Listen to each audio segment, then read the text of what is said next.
பாட்டி சமையல் பேத்தி கிச்சன் சாபுதானா ஸ்பெஷலில் இந்த வாரம் ஒரு புது இன்க்ரீடியன்ட் சாபுதானா தட்டை, தட் இஸ் ஜவ்வரிசி தட்டை.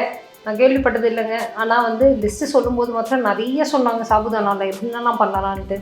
ஸோ இந்த வாட்டி ஆஸ் யூஷுவல் நம்ம அம்சாமா வந்திருக்காங்க, அவங்களோட ஸ்பெஷல் சாபுதானா தட்டை, வெண்ணெயே இல்லாத ஒரு தட்டை. அதை நம்ம எப்படி இருக்குன்னு பார்ப்போம்.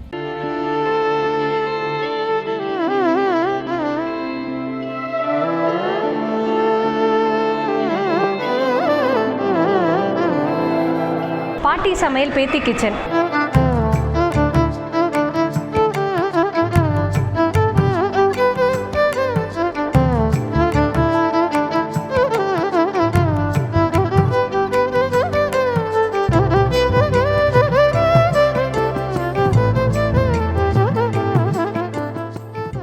கல்யாணமாலையின் வெட்டிங் அண்ட் பியாண்ட் மாபெரும் திருமண கண்காட்சி, 200க்கும் அதிகமான ஸ்டால்கள், தனிப்பட்ட ஜுவல்லரி பெவிலியன், வரன் தேடுவோருக்கு விரைவில் திருமணம் நடைபெற மாபெரும் கூட்டு பிரார்த்தனை, விவாக பிரார்த்தனா, வரன் தேடும் அந்தந்த சமூகத்தினர் சந்தித்து திருமணத்தை நிச்சயம் செய்ய மெகா கம்யூனிட்டி மீட், பட்டிமன்றம், பிரைடல் ஃபேஷன் ஷோ என களை கட்டும் விழாக்கள் ஜூலை 2, 3 சென்னை நந்தம்பாக்கம் ட்ரேட் சென்டர். மேலும் விவரங்களுக்கு 9840891300 மற்றும் 91400.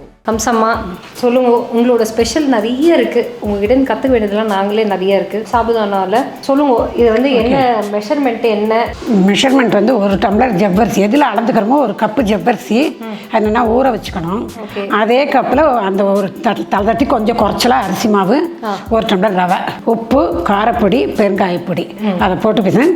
ஜவ்வரிசி நல்லா ஊற வச்சதுல அதுலேயே அந்த அரிசி மாவையும் ரவையும் போட்டு பிசைஞ்சுடலாம். பட் கொஞ்சம் தண்ணி போடலைன்னா நார்மல் தண்ணி கொஞ்சம் விட்டுக்கலாம். ஓகே, இப்போ ரவையை போடுறேன். போட்டு எல்லாமே அளந்து தான் வச்சுருக்கோம், அதனால அது கரெக்டாக. Okay okay.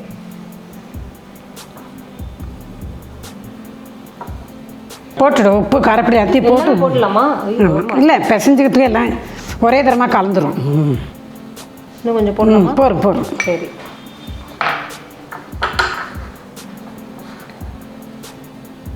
அரை ஸ்பூன் போடும். இல்லை போடும். ஓகே.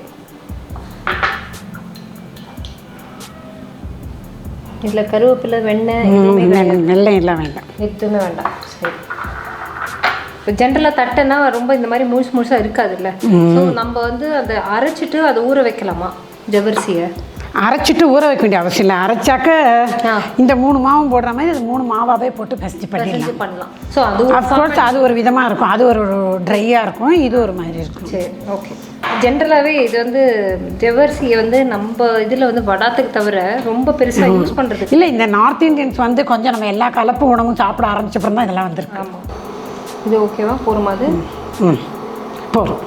ஸோ எண்ணெய் நல்லா காஞ்சிட்டு இருக்குது. இப்போ பார்த்தீங்கன்னா தட்ட ஆரம்பிச்சிட்டாங்க, ஆனால் வாழை இலையில் தட்டுறோம். நீங்கள் எதில் வேணால் தட்டுங்க, ஒரு பிளாஸ்டிக் ஷீட்டோ இல்லை துணியோ, அதாவது காடா துணியோ, அதாவது உங்களுக்கு கன்வீனியன்ஸ் வாழை இல்லை எது இருந்தாலும் பண்ணுங்கள். ஆனால் நீங்கள் தட்டுறது பெரிய விஷயம் இல்லை, அதை எடுத்து நீங்கள் எண்ணெயில் போடுற வரைக்கும் அதை ஒழுங்காக வரணும். அதான் பாருங்கள் இப்போது. ஸோ நம்ம என்ன மெல்லிசாக கொஞ்சம் தட்டணுமா? எவ்வளோ முடியுதோ அவ்வளோ மெலிசு தட்டினா கரகரன்னு. ஸோ அந்த ஜவ்வரிசியோட அந்த இது பாருங்கள், முழுசு அது எப்படி ஃப்ரை ஆகுதுன்னு பாருங்கள். ஆமாம், ஜென்ரலாக ஓரளவு டயட்னு இருக்கலாமே தவிர ஸ்நாக்ஸுக்கு எல்லாத்துக்கும் டயட்டு, எண்ணெய் தொடக்கூடாது, சர்க்கரையை தொடக்கூடாது, ஸ்வீட் வேணும் அப்படின்னு சொன்னால் என்னத்தை பண்ண முடியும்? அதனால் கொஞ்சம் பேசிக்காக சில விஷயங்களுக்கு இதெல்லாம் தேவைப்படுத்தாமல் போட்டோம். அதாவது நம்ம சில இது வந்து ட்ரெடிஷ்னலாக எதையும் மாற்றக்கூடாதுன்னு சொல்கிறோம், ஆனால் நம்ம பழக்க வழக்கங்களே ட்ரெடிஷ்னலாக இல்லாத போது இதெல்லாம் ஃபாலோ பண்ணும்போது பாதி நேரம் பாதி பேருக்கு உடம்பு முடியாமல் தான் போகுது. ஸோ நம்ம உடம்பையும் இன்டாக்டாக வச்சுட்டு இதெல்லாம் நீங்கள் பண்ணுங்கள். அதனால தான் இப்போ யாரும் பசங்கள்லாம் இதெல்லாம் சாப்பிட்றது. ஆமாம், அதான் சொல்கிறேன். அந்த கான்ஷியஸ் முன்னாடிலாம் வந்து எல்லாமே வந்து என்ன பண்ணுவோம், நடப்போம் நிறைய வந்து கன்வீனியன்ஸ் இதெல்லாம் இருக்கிறதுனால நமக்கு வந்து ஒன்றுமே இல்லை. மிக்சி, மாவு, கல்லோரெல்லாம் ஜென்ரலாக ஃபிசிக்கல் ஆக்டிவிட்டிஸ் நிறைய இருக்கும். காலையிலேருந்து ராத்திரி மட்டும் ஒரு சமையல் பண்ணாலே அதுக்கு ஏகப்பட்ட வேலை. ஏன்னா நான் நிறைய எங்கள் பாட்டிக்கு வந்து பார்த்துருக்கேன், பாட்டிக்கெலாம் ஹெல்ப் பண்ணியிருக்கேன். அதனால எனக்கு தெரியும். என்னடா இவ சொல்கிறாளேன்னு பார்க்காதீங்க, பட் நான் நிறைய பண்ணியிருக்கிறதுனால சொல்கிறேன். என்னை விட இன்னும் நல்ல எக்ஸ்பீரியன்ஸ் உள்ளவங்கெல்லாம் இருப்பாங்க. அது மாதிரி பாட்டியை பார்த்தவங்க, கொள்ளு பாட்டியை பார்த்தவங்க, அவங்க என்ன பண்ணியிருக்காங்க எல்லான்னு. பட் எனக்கு தெரிஞ்சதை ஷேர் பண்ணுறேன். நல்லா சேப்பாக வரும். கரெக்டாக தான் இருக்கும். ஓகே. ஸோ இது வெண்ணெயே இல்லாத ரெசிபிங்க, அதான் ரொம்ப. ஏன்னா என் தட்டையில் ஜென்ரலாக எங்கள் பாட்டிலாம் வெண்ணெய் தான் பிரதானமாக இருக்கும். அரிசி இதில் பண்ணும்போது அரிசி மாவு தட்டைன்னா அது வெண்ணெய் நிறைய போடணும். முறுக்காக இருக்கட்டும், சீடியாக இருக்கட்டும், ஆமாம், எதுவாக இருந்தாலும் நிறைய வெண்ணெய் போடணும். இது ஜவ்வரிசி ரவை எல்லாமே ஒரு இயற்கையாக ஒரு கரகரப்பு இருக்கிறதுனால அதில் எண்ணெய் ரொம்ப போடணும். ஸோ இந்த ஃப்ரைக்கு கொஞ்சம் பொறுமை தான் வேணும். ஏன்னா அந்த ஃப்ரை ஆற வரைக்கும் நம்ம வெயிட் பண்ணணும். ஃப்ரை ஆகலைன்னா நடுப்புறலாம் கொஞ்சம் ஜவ்வரிசி சவுச்சவுன்னு இருக்கும். ஆமாம், நல்ல சேப்பானால் தான் நல்லாயிருக்கும். ஸோ கலர் பாருங்கள், நல்ல லைட்டாக அந்த ப்ரௌனிஷ் இது டெக்ஸ்சரில் வந்துட்டுருக்கு. அண்டு நான் ரொம்ப சிம்மில் தான் வச்சுருக்கேன். பிகாஸ் அது இல்லை, எந்த ஐட்டமுமே வேக பண்ணும்போது வறுபடும் போது சிம்மில் வச்சா தான் உள்ள வரைக்கும் நல்லா வேகும். எஸ், த கலர் இஸ் எக்ஸாக்டாக அந்த ரெண்டு பக்கமும் சேப்பானும். ஆமாம், தட்டை ஒரு அந்த எக்ஸாக்டாக பேர் தட்டைன்னு சொல்லி பிரயோஜனம் இல்லை. ஆனால் நிஜமாகவே தட்டை கலரில் இருக்குது பாருங்கள், அதுதான். இதுவும் தட்டை டேஸ்ட் வைஸ் நல்லாயிருக்கும். என்ன அரிசி மாதிரியே இருந்தால் அப்புறம் அதில் என்ன டிஃப்ரென்ஸ் இருக்கும்? உதவுக்கு இயற்கையான தனி குணம் இருக்கணும். அதில் அது ரெட் ஆகிடுது. இது ரெண்டும் எடுத்துட்டுமா? ஸோ தட்டை இஸ் கெட்டிங் ரெடி.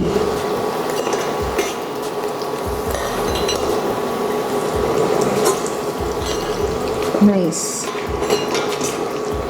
நிஜமாவே சூப்பர் தட்டை இது.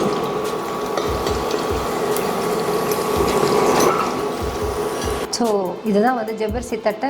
சொன்ன மாதிரி அந்த டார்க் கலரில் அந்த தட்டை ஃபீலில் கொடுத்து ஒரு 2 நிமிஷம் எடுத்து சாப்பிட்லாங்க. ஏன்னா சூடாக இருக்கிறதுனால திருப்பியும் அந்த ஒரு ஃபீல் இருக்காது, உங்களுக்கு அந்த கிறிஸ்பினஸ் இருக்காது. ஸ்நாக்ஸ் ஐட்டமே கொஞ்சம் ஆறினா தான் ருசியாக இருக்கும். ரொம்ப சூட்டோட சாப்பிட்டா ருசி இருக்காது. ரெண்டாவது இந்த ஜவ்வரிசி வந்து சில பேருக்கு கடக்க முடுக்குன்னு பிடிக்கும். அந்த மாதிரி இது முயற்சன் இருக்குது, கடக்க முடுக்கு பிடிக்கலன்னா அரைச்சிட்டு போட்டுக்கலாம். அதான் இப்போ மாவு மாதிரி சொன்னேன், ஜவ்வரிசி ஃப்ளார். ஜவ்வரிசி ஊற வச்சு மிக்சியில் அரைச்சி அதுக்கு தகுந்த அரிசி மாவு ரவை போட்டும் பண்ணிக்கலாம். இல்லை ஜவ்வரிசியை மிஷினில் கொடுத்து அரைச்சி நிறைய பண்ணுறவா அப்படியும் பண்ணலாம். நான் இப்போ டேஸ்ட் பண்ணுறேன்.